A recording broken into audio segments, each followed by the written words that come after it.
Hello and welcome to my first April book review for April 2026. I hope that you are all doing well and I hope that you're ready to talk about books.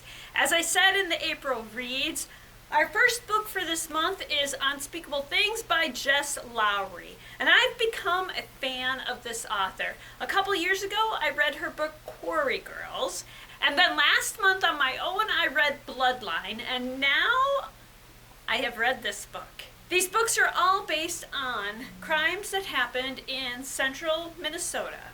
The Quarry Girls took place in St. Cloud, Minnesota, and was set in the 70s, and it's based on the 1974 disappearance of Suzanne and Mary Reeker.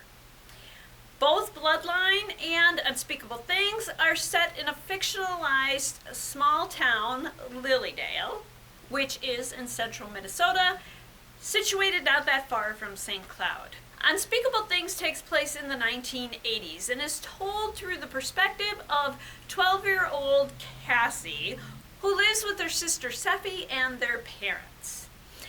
Their city has a history of preteen and teenage boys going missing, returning home a few days later and being completely different than they were before their disappearance. They're moodier, they're withdrawn, and they're shockingly violent at times.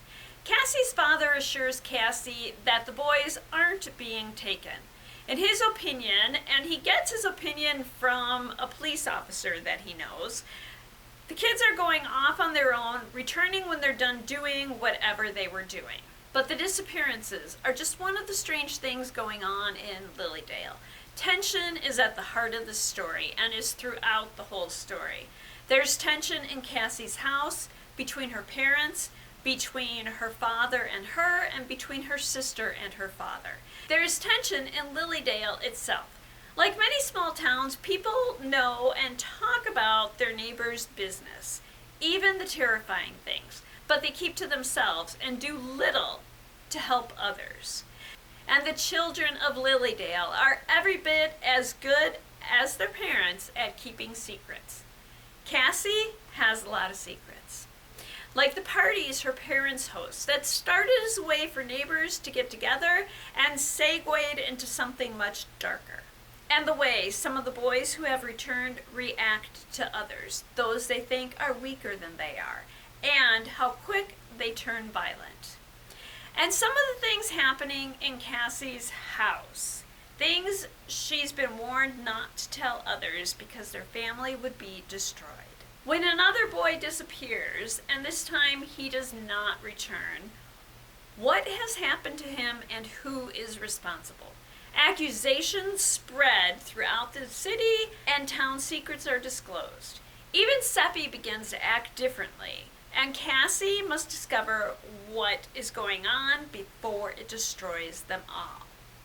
Unspeakable Things is a powerful story where no one is as safe as they seem. What can you read for a similar experience? Either of the Jess Lourey books I mentioned at the beginning of this video, so Quarry Girls or Bloodline. I have done a video on Quarry Girls and I will try to link that below if you'd like to look at the summary of that book. Both of these books take place in small central Minnesota cities, and you get the same feel that something sinister is going on just below the surface. I'd also suggest any of the books in the Ben Packard series by Joshua Moehling, including And There He Kept Her and Where the Dead Sleep and A Long Time Gone. And these take place in a small northern Minnesota town. And again, you will gain insight into small town living. And there we are. And before we go, let's select one more title for this month. Let me go see what I can find. And I think that we will read The Firekeeper's Daughter by Angeline Boulay. It's something I've wanted to read for a while, and it deals with missing and indigenous women. So next time I'll be back to talk about Theo of Golden by Alan Levi, and then after that we'll talk about The Firekeeper's Daughter. I hope to see you then, and until then I hope that you enjoy all that you do and all that you read. And thank you.